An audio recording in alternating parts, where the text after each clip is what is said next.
Shalom, jemaat terkasih, kita akan masuk pada ibadah pesta Natal kedua. Mari kita puji Tuhan kita dengan bernyanyi dari buku nyanyian HKBP nomor 51 ayat 1 dan ayat 3.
Bapa dan nama anaknya Tuhan Yesus Kristus dan nama Roh Kudus yang menciptakan langit dan bumi. Amin.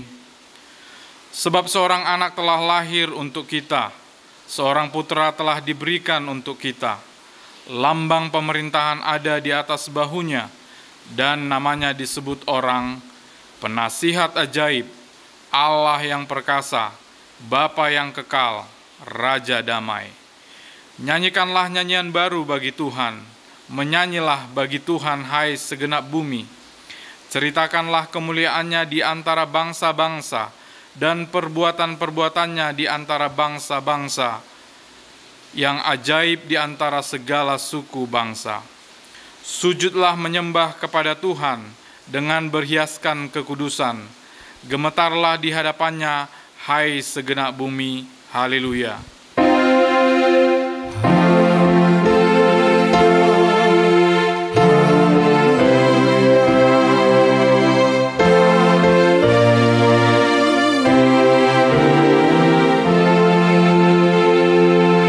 Marilah kita berdoa.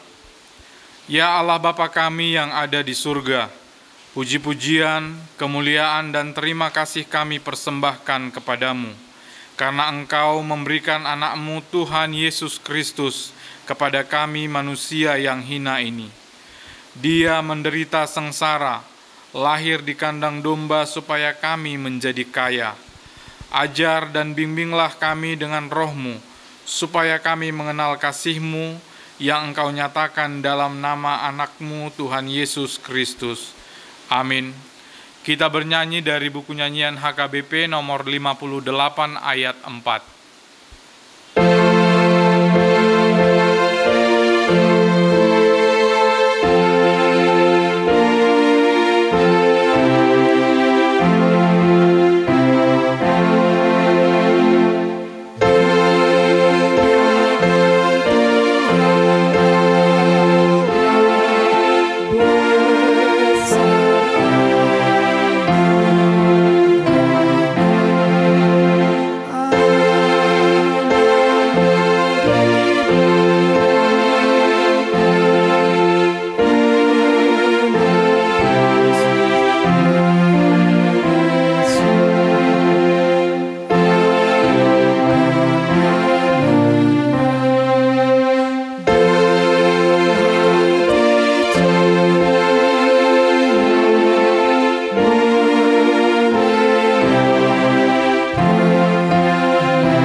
Dengarlah hukum Tuhan pada pesta Natal kedua ini yang diambil dari Yosua 24 ayat 14. Oleh sebab itu, takutlah akan Tuhan dan beribadahlah kepadanya dengan tulus ikhlas dan setia. Jauhkanlah Allah yang kepadanya nenek moyangmu telah beribadah di seberang sungai Efrat dan di Mesir, dan beribadahlah kepada Tuhan. Demikianlah hukum Tuhan, marilah kita memohon kekuatan kepada Tuhan untuk melakukan hukum-Nya. Ya Tuhan Allah, kuatkanlah kami melakukan yang sesuai dengan hukum-Mu. Amin. Kita bernyanyi dari buku nyanyian HKBP nomor 46 ayat 10 dan ayat 11.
Marilah kita merendahkan diri untuk mengaku dosa kita, kita berdoa.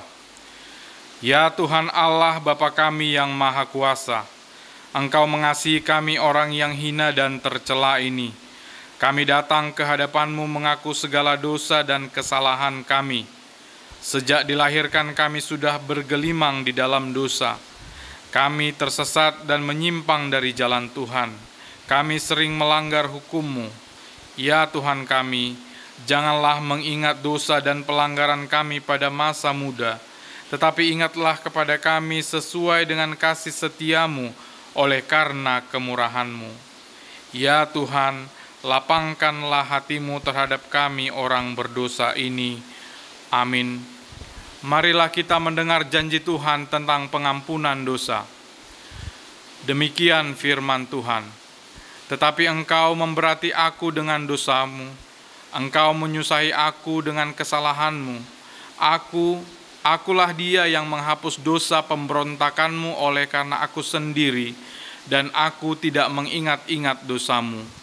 Kemuliaan bagi Allah di tempat yang maha tinggi. Amin. Kita bernyanyi dari buku nyanyian HKBP nomor 62 ayat 3.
Kita mendengar firman Tuhan yang ditetapkan untuk pesta Natal kedua ini, yang diambil dari Injil Yohanes pasal 1 ayat 9 sampai ayat 14. Terang yang sesungguhnya yang menerangi setiap orang sedang datang ke dalam dunia.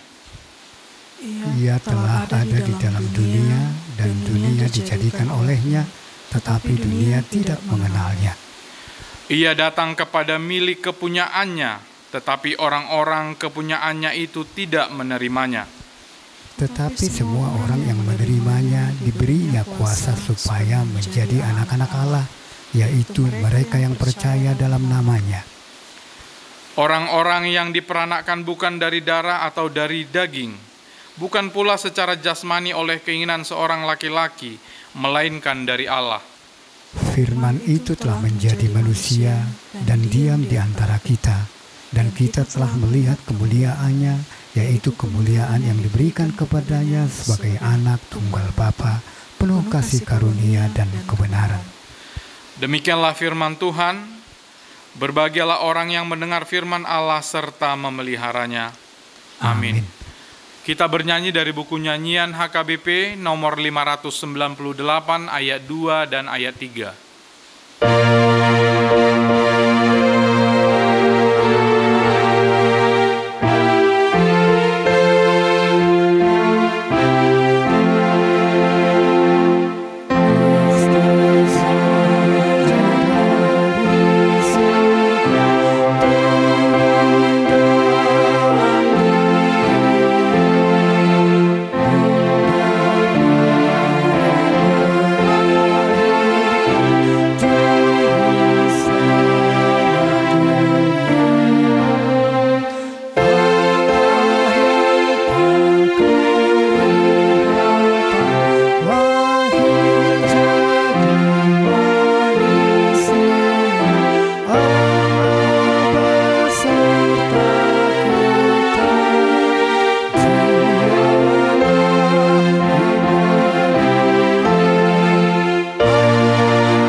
Marilah kita bersama-sama mengaku iman kepercayaan kita, sebagaimana teman-teman seiman di seluruh dunia, kita bersama-sama mengucapkannya.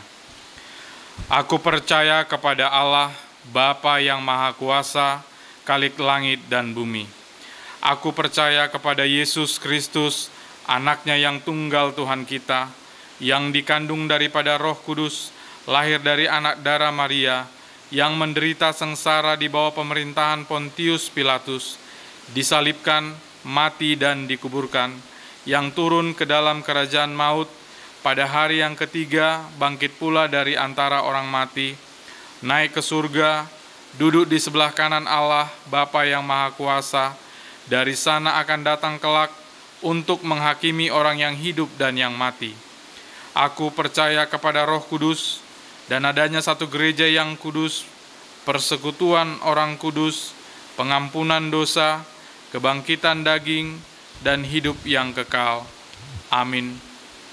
Kita bernyanyi dari buku nyanyian HKBP nomor 50, ayat 1 dan ayat 2 sambil mengumpulkan persembahan.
Damai sejahtera Allah yang melampaui segala akal, itulah yang memelihara hati dan pikiranmu di dalam nama Yesus Kristus Tuhan kita.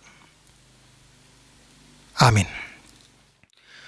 Saudara-saudara yang terkasih di dalam nama Yesus Kristus, pada perayaan Natal yang kedua ini, kita akan menikmati firman Tuhan sebagaimana tertulis dalam kitab Mazmur pasal 96 ayat 1 sampai dengan ayat 13. Demikian saya bacakan untuk kita sekalian. Nyanyikanlah nyanyian baru bagi Tuhan, menyanyilah bagi Tuhan, hai segenap bumi. Menyanyilah bagi Tuhan, pujilah namanya, kabarkanlah keselamatan yang daripadanya dari hari ke hari. Ceritakanlah kemuliaannya di antara bangsa-bangsa dan perbuatan-perbuatannya yang ajaib di antara segala suku bangsa.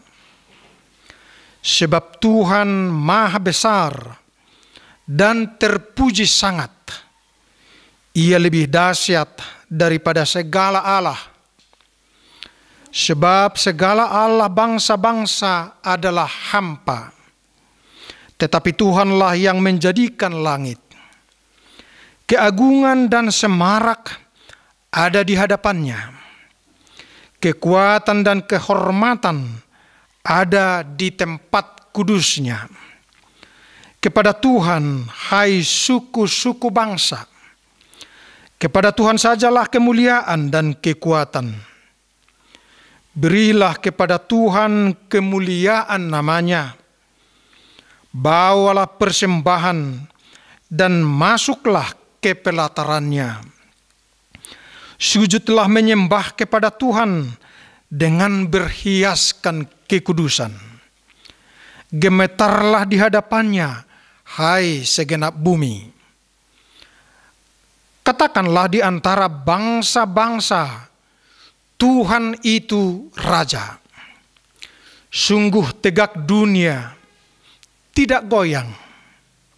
Ia akan mengadili bangsa-bangsa dalam kebenaran. Biarlah langit bersukacita dan bumi bersorak-sorak. Biarlah gemuruh laut serta isinya. Biarlah beria-ria padang dan segala yang di atasnya. Maka segala pohon di hutan bersorak-sorai di hadapan Tuhan. Sebab ia datang untuk menghakimi bumi. Ia akan menghakimi dunia dengan keadilan dan bangsa-bangsa dengan kesetiaannya. Demikian firman Tuhan. Bapak Ibu saudara-saudara, nats firman Tuhan ini mengajak semua umat manusia, bahkan seluruh ciptaan, untuk memuliakan Tuhan. Nats khotbah ini sebetulnya berakar pada kitab 1 Tawarikh 16 ayat 13 sampai dengan ayat 23. Di mana ketika itu tabut perjanjian sedang dipindahkan oleh Raja Daud dan diletakkan di tengah-tengah kemah yang didirikannya di Yerusalem.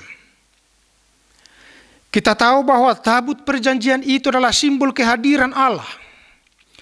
Tabut perjanjian itu adalah simbol kemuliaan Tuhan. Dan tabut perjanjian itu adalah simbol dari penyertaan Allah terhadap umatnya.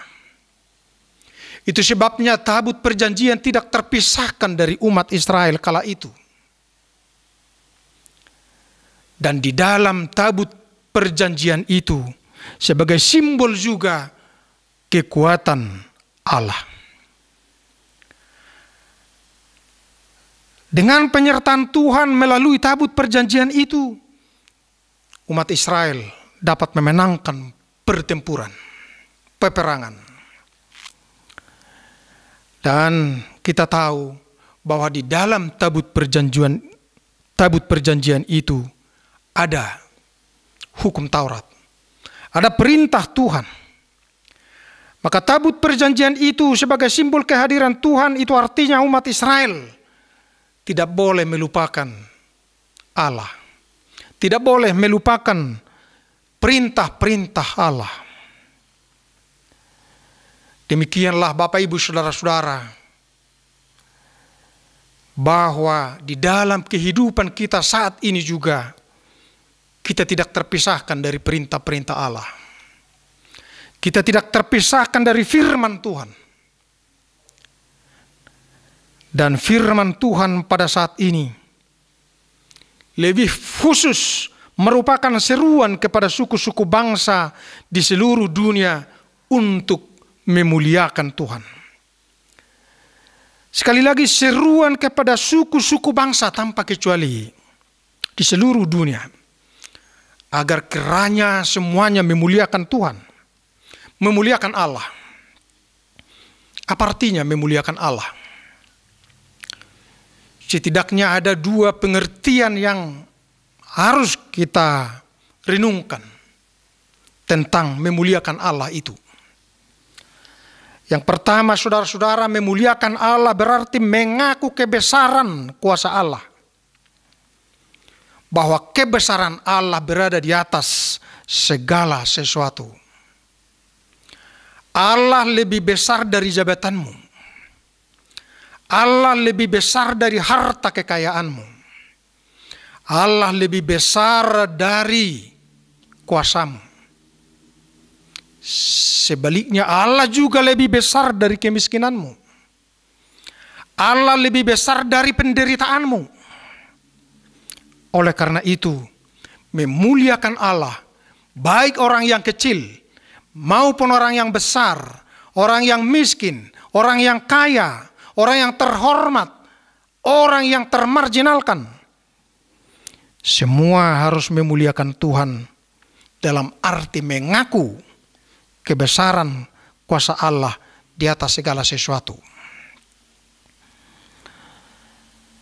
Yang kedua, Bapak Ibu Saudara-saudara, memuliakan Allah juga berarti mengutamakan dan mengandalkan Allah dari segala kekuatan yang ada.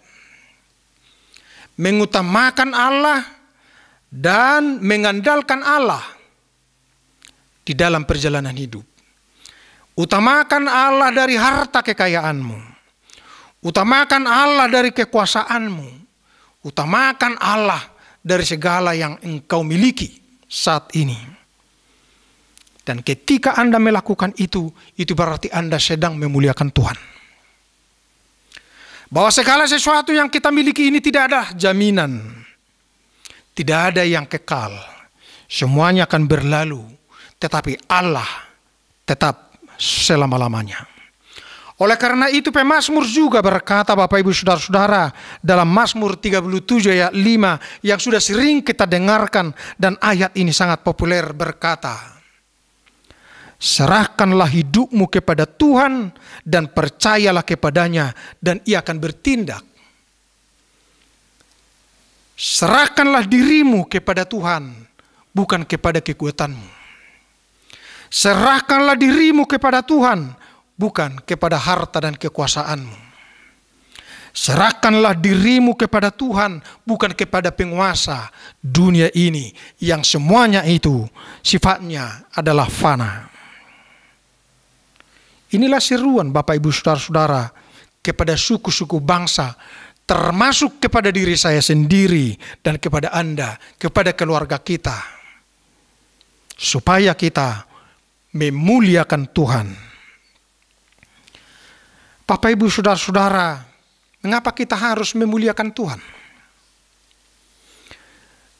Nas khotbah ini setidaknya memberikan 4 hal yang menjadi landasan, yang menjadi latar belakang mengapa kita harus memuliakan Tuhan. Kita memuliakan Tuhan ternyata bukan asal memuliakan saja dengan lip service, tetapi betul-betul punya latar belakang yang mendorong, yang memotivasi kita untuk memuliakannya.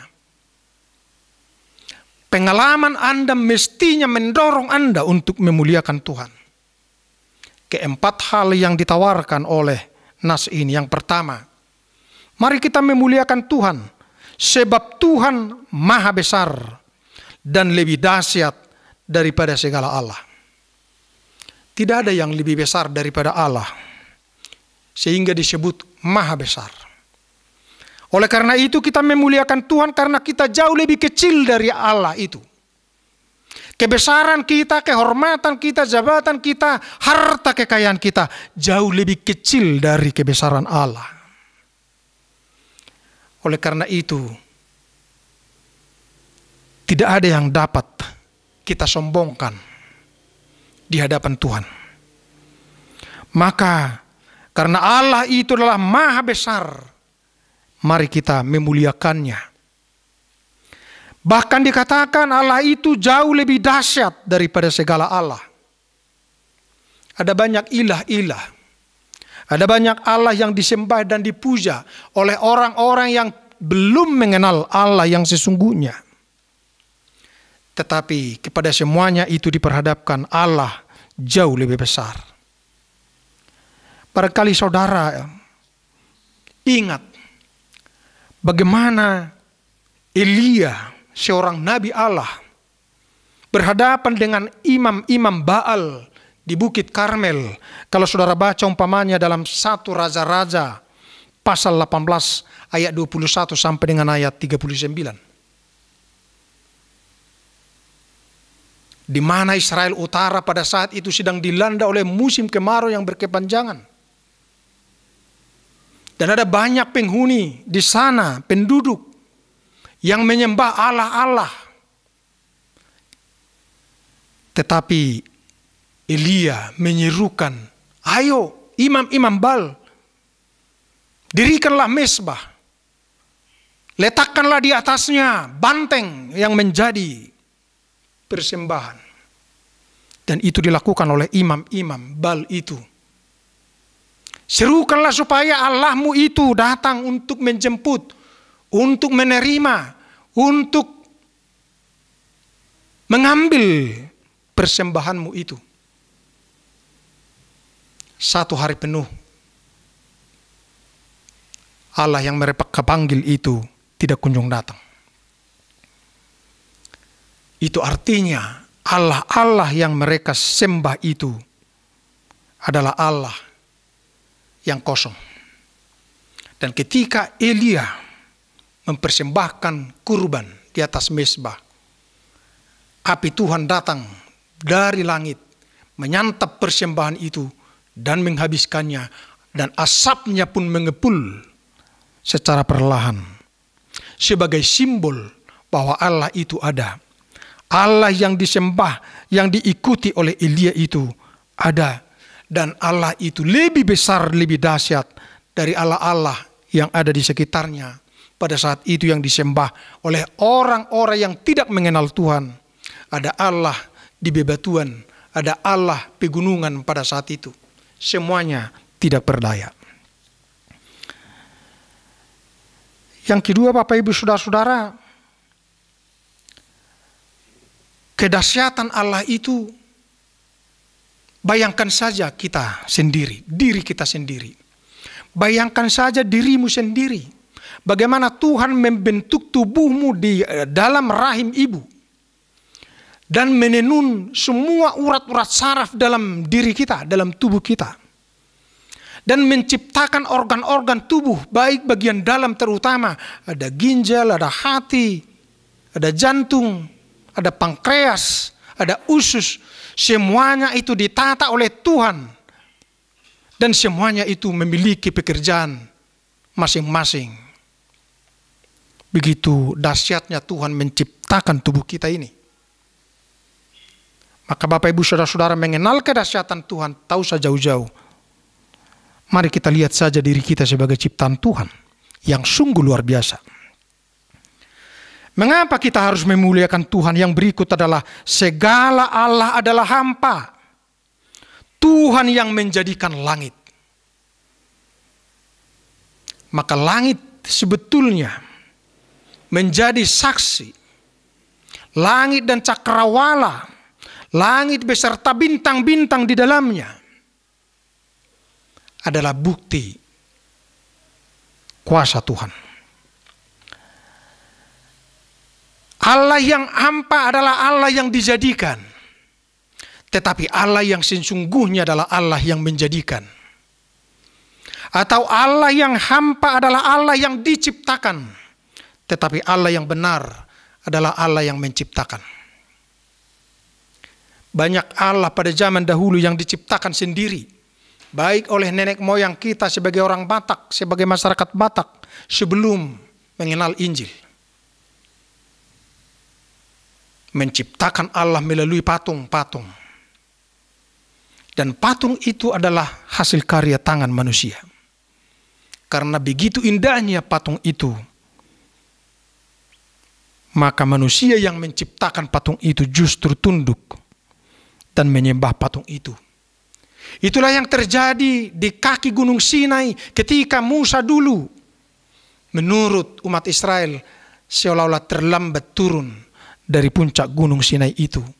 Maka mereka membentuk patung sebagai pengaruh pengalaman mereka di tanah Mesir. Karena di Mesir ada banyak Allah. Ada banyak dewa, ada dewa air, ada patung lembu, ada dewa kesuburan, ada dewi bulan, semua itu dipuja dan disembah. Semuanya itu adalah hampa. Tetapi Tuhan yang sesungguhnya adalah Tuhan yang menciptakan langit dan bumi. Tuhan yang sesungguhnya adalah prima causa, pencipta penyebab yang pertama. Dan kalau kita melihat alam raya, kita melihat luasnya lautan, beserta isinya yang beraneka ragam, apa yang muncul dalam benak kita sebagai orang percaya? Mari kita kagum kepada Tuhan yang menciptakannya. Alasan yang ketiga mengapa harus memuliakan Tuhan, Bapak Ibu Saudara-saudara, adalah adanya keagungan dan semarak ada di hadapannya. Adanya keagungan di hadapan Tuhan. Adanya kekuatan dan kehormatan di tempat kudusnya. Secara formal kita menerima bahwa bait suci adalah tempat kudus Allah. Dan di tempat kudus itu ada keagungan. Di tempat kudus Allah itu, di bait suci itu, ada kehormatan. Itu sebabnya dalam berpakaian juga kita menuju bait suci Allah tidaklah sembarangan. Bukan berarti bahwa pakaian utama menghadap Tuhan adalah pakaian yang mahal-mahal, bukan. Tetapi pakaian yang sopan, pakaian yang terhormat. Karena bait suci itu adalah tempat kudus Allah. Dan bukan hanya bait suci dalam arti gedung gereja itu, tetapi Paulus berkata bahwa tubuhmu adalah bait suci Allah. Maka marilah kita jadikan tubuh kita ini, karena adalah bait suci Allah, mari kita hormati juga tubuh kita. Mari kita pergunakan tubuh kita secara terhormat. Mari kita pergunakan tangan dan kaki dengan terhormat. Artinya tidak melakukan hal-hal yang tercela. Oleh karena itu dalam gerak-gerik kita tunjukkan sebuah gambaran keagungan Allah. Karena memang kita sendiri adalah gambar Allah. Karena dari awal Allah menciptakan manusia menurut gambar dan rupa Allah itu sendiri. Alasan kita mengapa harus memuliakan Tuhan yang keempat adalah sebab Ia datang untuk menghakimi bumi. Ia akan menghakimi dunia dengan keadilan. dan bangsa-bangsa dengan kesetiaan. Dari sini kita dapat petik satu makna bahwa Allah adalah hakim. Allah adalah hakim yang menghakimi seluruh bumi, bukan hanya sekelompok orang. Allah sebagai hakim bukanlah bersifat parsial, tetapi universal. Dan dimanapun kita berada, apapun yang sedang kita ucapkan dan lakukan, itu nyata di hadapan Allah sebagai hakim. Tidak ada yang tersembunyi di hadapannya.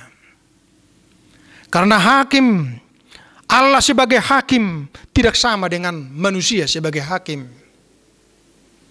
Dalam pengadilan di dunia ini dibutuhkan saksi, dibutuhkan bukti-bukti petunjuk, dibutuhkan pembela, dibutuhkan penuntut, dan dari semua itu hakim akan memutuskan. Tetapi Tuhan sebagai hakim tidak membutuhkan semuanya itu. Tuhan tidak membutuhkan seorang saksi dalam pengadilannya, karena Allah adalah Allah hakim yang maha tahu. Oleh karena itu, mari kita memuliakan Tuhan, karena Dia adalah maha tahu. Dia adalah hakim yang sesungguhnya. Dia adalah hakim yang dapat memutuskan perkara seadil-adilnya, bahkan adil 100% tanpa catat. Tidak ada hakim yang menduai Allah itu sendiri. Maka marilah kita memuliakannya. Kemudian Bapak Ibu Saudara-saudara, kalau kita memuliakan Tuhan dan kita sudah memahami dengan baik mengapa kita harus memuliakannya, lalu bagaimana kita memuliakan Tuhan itu? Dengan cara apa kita akan memuliakannya? Inilah juga yang disuarakan oleh nas khotbah pada perayaan Natal kedua ini, Bapak Ibu Saudara-saudara, bagaimana kita akan memuliakan Tuhan. Ada 6 cara yang ditawarkan oleh nas khotbah ini, yang diajarkannya kepada kita cara untuk memuliakan Tuhan. Yang pertama, Bapak Ibu Saudara-saudara, menyanyikan nyanyian baru bagi Tuhan. Nyanyian baru di sini perlu kita pahami dengan baik dan benar. Nyanyian baru di sini bukan nyanyian yang baru diciptakan, Bapak Ibu Saudara-saudara, bukan. Tetapi nyanyian baru di sini adalah nyanyian yang kita nyanyikan dengan hati, pikiran, iman yang baru. Nyanyian yang kita nyanyikan dengan sikap yang baru. Nyanyian yang kita nyanyikan dengan hidup baru. Itulah nyanyian baru. Perhatikan saja nyanyian-nyanyian yang ada di dalam buku Ende kita itu. Itu ada dari tahun 1700 bahkan 1500. Kalau dari sudut penanggalan penciptaannya, itu lagu sudah lama. Bahkan mungkin akan ada yang berkata itu sudah lapuk.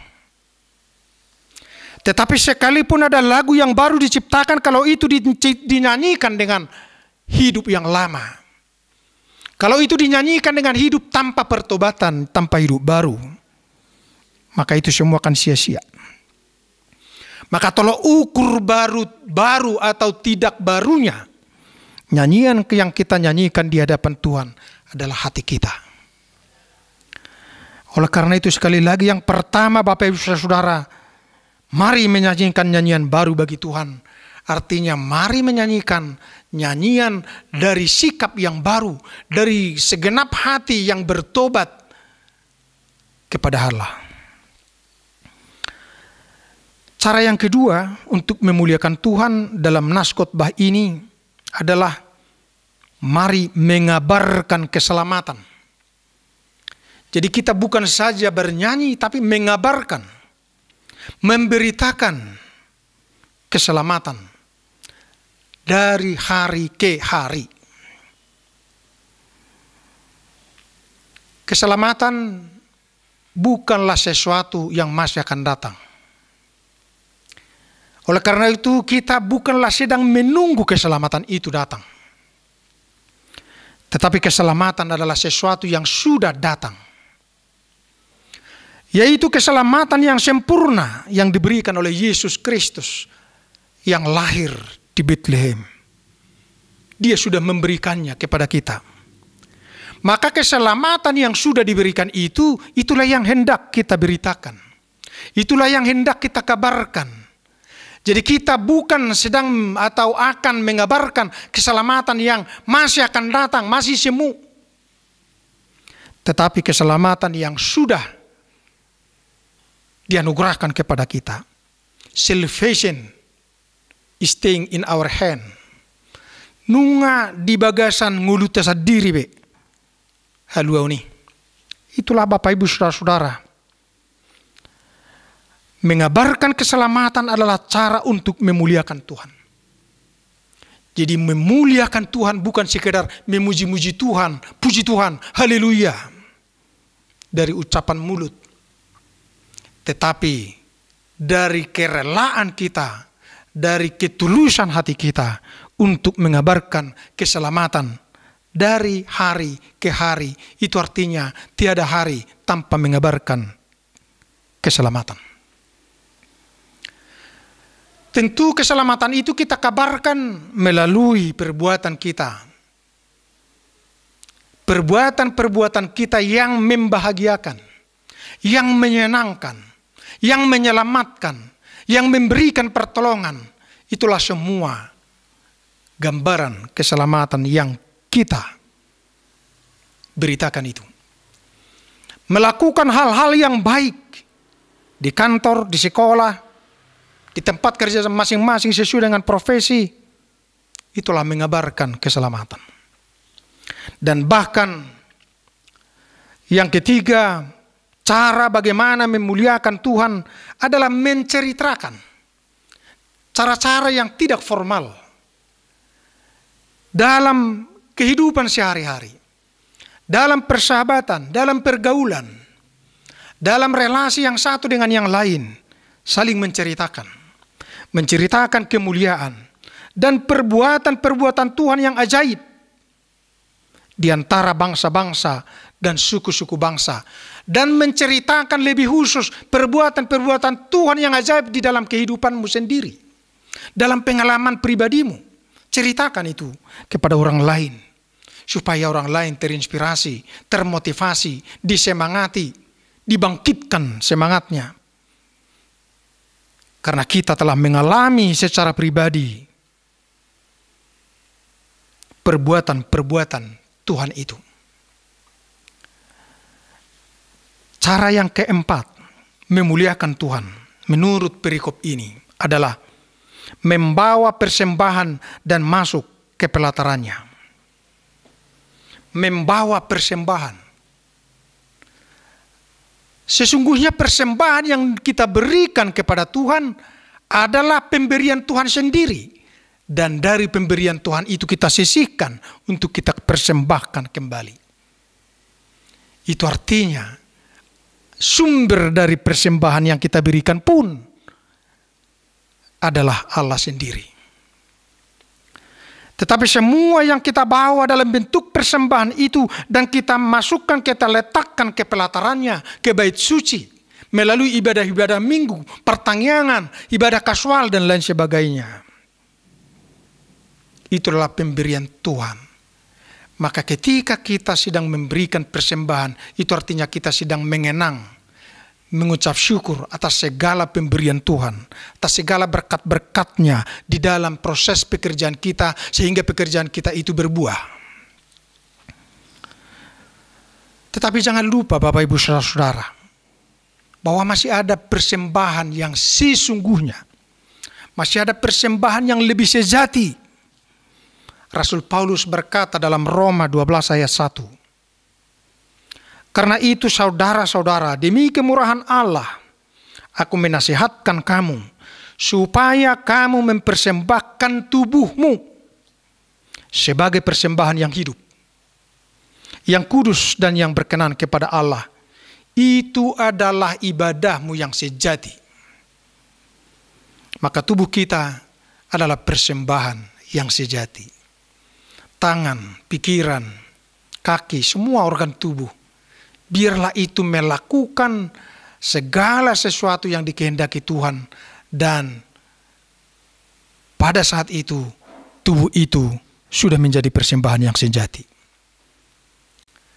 Oleh karena itu ketika kita melakukan persembahan di bait suci, memberikan persembahan, tetapi tubuh kita melakukan hal-hal yang tidak sesuai dengan kehendak Allah, maka menjadi ada dua persembahan yang kontra. Ada dua persembahan yang berlawanan, yang bertentangan. Tuhan tidak menghendaki itu. Baik persembahan dalam ibadah yang kita berikan melalui pelatarannya, maupun persembahan melalui aktivitas sehari-hari, semuanya itu harus seirama. Dan dengan demikian kita sudah memuliakan Tuhan. Yang kelima, bagaimana cara kita memuliakan Tuhan? Nas khotbah ini mengajarkan kepada kita sujud. Sujud menyembah kepada Tuhan. Sujud secara fisik berarti merendahkan tubuh kita dan menyetarakan wajah kita ke bagian terendah dari yang kita puja. Maka sujud menyembah Allah itu berarti merendahkan diri serendah-rendahnya di hadapan Allah. Maka memuliakan Tuhan adalah dengan cara merendahkan diri serendah-rendahnya. Apapun yang sedang kita miliki saat ini, berikan pengakuan bahwa itu semua adalah karena Tuhan. Dan jika karena hanya kekuatan kita saja, itu tidak akan kita miliki. Maka sujud menyembah kepada Tuhan dengan kekudusan, bahkan dan segenap bumi gemetar di hadapannya. Karena ada kata gemetar di sini menunjukkan sebuah ketakutan. Tetapi lebih positif adalah sebuah penghormatan. Maka memuliakan Tuhan adalah dalam arti menghormati Tuhan dimanapun kita berada. Menghormati Tuhan tidak saja di dalam satu tempat, umpamanya di tempat ibadah atau di gereja. Tetapi hormatilah Tuhan dimanapun Anda berada dan apapun yang sedang Anda lakukan. Ketika kita bekerja dalam rangka menghormati Tuhan, maka pekerjaan kita akan jauh dari godaan iblis. Tetapi pekerjaan kita itu akan berada di dalam koridor kebenaran karena kita melakukannya selalu dalam ruang lingkup penghormatan kepada Tuhan. Bukan sekedar untuk menyelesaikan tugas, tetapi menghormati Tuhan. Yang keenam, bagaimana cara kita memuliakan Tuhan? Perikop ini mengajak kita untuk mengatakan di antara raja-raja, announce to the nation. Mengatakan, mengumumkan di antara raja-raja bahwa Tuhan itu raja. Ada banyak raja di dunia ini. Tetapi hanya ada satu raja yang layak dimuliakan di atas segala raja, yaitu Tuhan. Sehingga Tuhan itu raja adalah sebuah pernyataan iman kita. Bahwa Allah itu adalah raja dari segala raja. Yesus itu adalah King of all kings. Raja dari semua raja yang ada di dunia. Oleh karena itu semua raja harus tunduk dan taat kepada Allah, Sang Raja itu sendiri. Ketika Allah berkuasa atas dunia ini, dikatakan oleh perikop ini, dunia tidak goyang. Karena Dia mengadili bangsa-bangsa dengan kebenaran. Tetapi ketika dunia ini dipimpin oleh raja yang tidak sempurna, bisa saja terkadang goyang, terkadang stabil, terkadang terganggu, terkadang maju. Tetapi jika Allah sebagai raja yang memimpin, maka dunia tidak akan goyang. Persoalannya, sampai kapan semua manusia di dunia ini, termasuk raja-raja yang ada di dunia ini, taat kepada raja yang sesungguhnya yaitu Allah, supaya dunia ini tidak goyang. Bapak, Ibu, Saudara-saudara, bukan kita saja yang akan memuliakan Tuhan, tetapi perikop ini berkata bahwa segala ciptaan turut memuliakan Tuhan. Semua yang ada di dunia ini turut memuliakan Tuhan. Itu sebabnya dalam perikop ini dikatakan, biarlah langit bersukacita dan bumi bersorak-sorak, biarlah gemuruh laut serta isinya, biarlah beria-ria padang dan segala yang di atasnya, maka segala pohon di hutan bersorak-sorai di hadapan Tuhan. Bagaimana mungkin ini terjadi? Ini dapat terjadi karena ada manusia sebagai gambar Allah untuk menata semuanya ini, menata dan mengatur sedemikian rupa ciptaan itu, supaya semua ciptaan itu turut memuliakan Tuhan. Umpamanya, biarlah langit bersukacita. Pemazmur sering sekali menggunakan langit sebagai gambaran bahwa langit itu juga turut memuliakan Tuhan, bahkan memberitakan kekuasaan Tuhan. Kalau saya baca umpamanya dalam Mazmur 19 ayat 2, di sana tertulis, langit menceritakan kemuliaan Allah dan cakrawala memberitakan pekerjaan tangannya.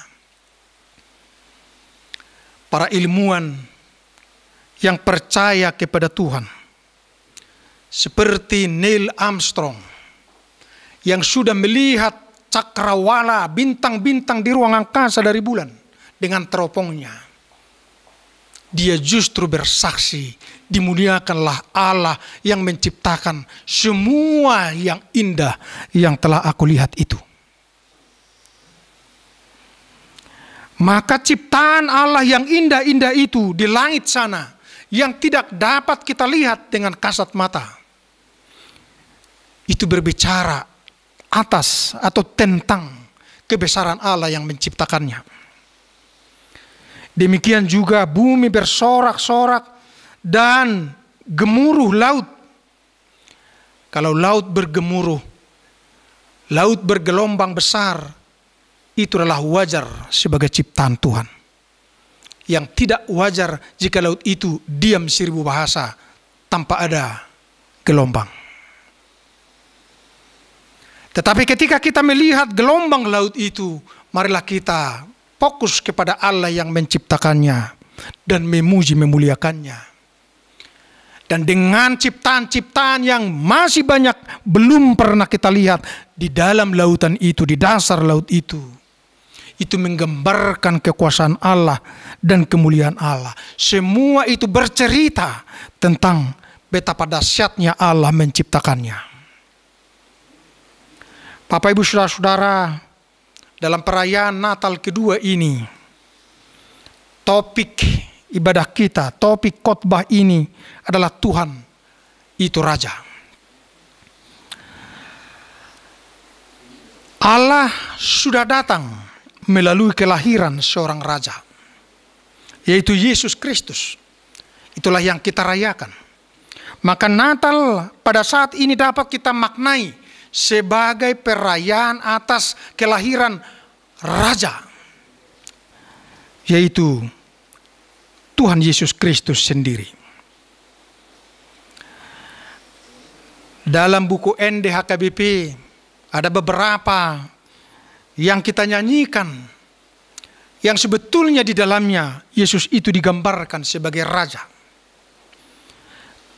Kalau kita lihat umpamanya dalam buku ND nomor 56 ayat 2, di sana tertulis, "O Raja na sangap Tuhan ni saluhut, di tau kona porsuk di tanoon ala ni zolma na dihamagawan tasobba maibana." O Raja na sangap Tuhan Nisa Luhut, Raja yang mulia. Kemudian pada akhirnya lirik di lagu itu mengajak kita untuk menyembahnya. Tasobba maibana. Kita juga menemukan dalam buku Ende nomor 256. Di sana tertulis, Yesus Kristus Ido Raja, pinabaki niamana, manggonggomi sasudi. Maka yang mengurapi Yesus sebagai Raja bukanlah manusia. Bukanlah raja sebelumnya. Dan bukanlah imam-imam pada saat itu. Tetapi dia diurapi sebagai Raja oleh Allah Bapa. Dan tugasnya adalah untuk berkuasa atas segala sesuatu. Menggonggomi sasudi. Maka marilah dalam perayaan Natal ini kita menyerahkan diri untuk digonggomi. Untuk dikuasai oleh Yesus yang telah lahir itu sebagai Raja. Juga dalam buku Ende nomor 121, di sana tertulis, Yesus Raja ni Huria, na porsea na badia pasu-pasu ma'awon.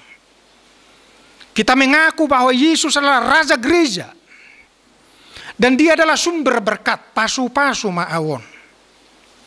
Maka dengan Natal ini kita diingatkan supaya kita bersujud di hadapan Yesus sebagai Raja, supaya kita dipasu-pasu, supaya kita diberkati setiap hari, apapun yang kita lakukan dan dimanapun kita sedang berada. Bukan itu saja Bapak Ibu Saudara-saudara, Yesus sendiri mengatakan secara tidak langsung kepada Pilatus bahwa dia adalah Raja. Lukas 23 ayat 3 tertulis seperti ini. Pilatus bertanya kepadanya, maksudnya kepada Yesus, "Engkaukah Raja orang Yahudi?" Jawab Yesus, "Engkau sendiri mengatakannya." Songon nani dok mima tutu. Lalu seperti apakah kerajaan Allah ini kalau Yesus sebagai Raja yang berkuasa, yang memimpin di dalamnya? Yang pasti bukan seperti kerajaan duniawi yang ada bersifat dinasti turun-temurun, ada yang bersifat periodik, ada periode kekuasaannya,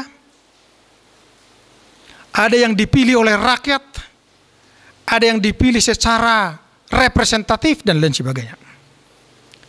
Tetapi kerajaan Allah itu adalah kerajaan yang kekal. Tidak dibatasi oleh ruang dan waktu. Tidak dibatasi oleh batas-batas teritorial. Karena kerajaan Allah itu menurut Yesus bukanlah ini dan bukanlah itu. Kang Indion, manang Indian. Tetapi Paulus berkata bahwa sebab kerajaan Allah bukanlah soal makanan dan minuman. Tetapi soal kebenaran, damai sejahtera, dan sukacita oleh Roh Kudus. Itulah kerajaan Allah itu.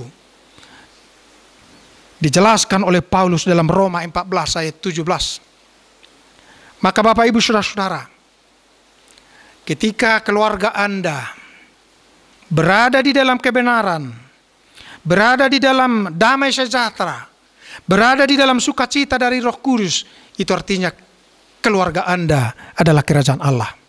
Tetapi jika sebaliknya, jangan sampai hal itu terjadi, menjadi kerajaan iblis. Maka dengan perayaan Natal ini, mari semakin kita hayati, kita renungkan bahwa kita adalah warga kerajaan Allah, di mana Yesus di sana adalah Raja. Yesus adalah Raja. Maka hiduplah di dalam kebenaran, hiduplah di dalam damai sejahtera, hiduplah di dalam sukacita. Itulah indikasi bahwa Anda, kita, saya sedang berada di dalam kerajaan Allah dan sedang merayakan perayaan Natal. Amin. Allah Bapa yang bertata di kerajaan sorga, firman-Mu telah kami dengarkan. Engkaulah Raja yang sesungguhnya, dan Engkau memperkenankan kami untuk memasuki kerajaan-Mu, sehingga Engkau menjadi Raja dalam kehidupan kami. Biarlah Engkau kami muliakan di dalam kerajaan Allah ini. Dan biarlah Engkau memberi kami hikmat dan kekuatan untuk selalu memuliakan nama-Mu dari hari ke hari dengan cara-cara yang Engkau kehendaki.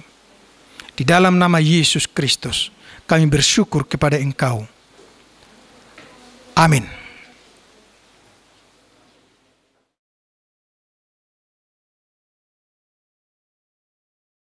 Marilah kita mengumpulkan persembahan sambil kita bernyanyi dari buku nyanyian HKBP nomor 56 ayat 1 sampai dengan ayat 2.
Marilah kita berdoa untuk menyerahkan persembahan kita kepada Tuhan.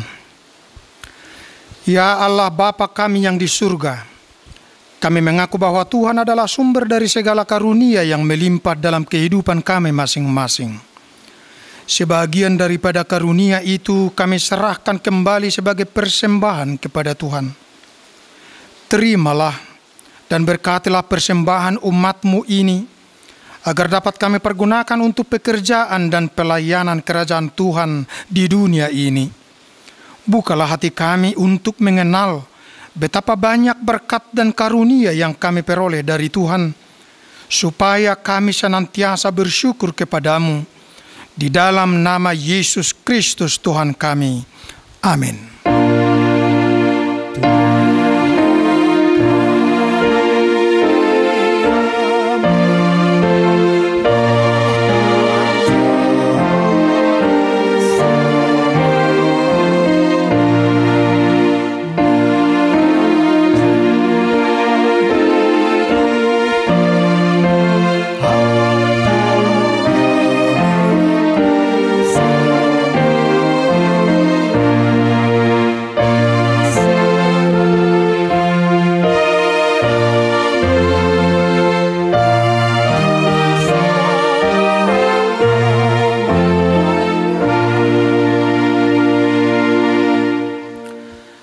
Bapa kami yang di surga, dikuduskanlah nama-Mu, datanglah kerajaan-Mu, jadilah kehendak-Mu di bumi seperti di surga.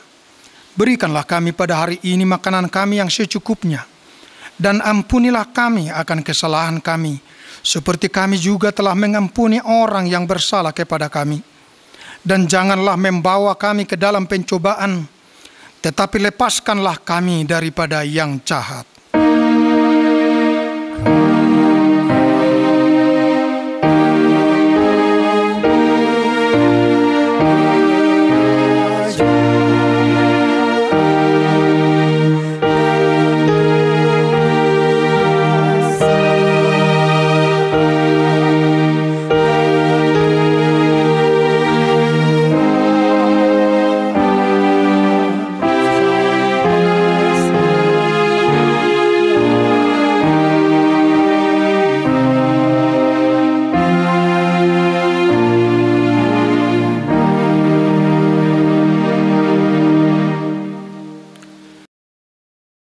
Tuhan memberkati engkau dan melindungi engkau. Tuhan menyinari engkau dengan wajah-Nya dan memberi engkau kasih karunia. Tuhan menghadapkan wajah-Nya kepadamu dan memberi engkau damai sejahtera.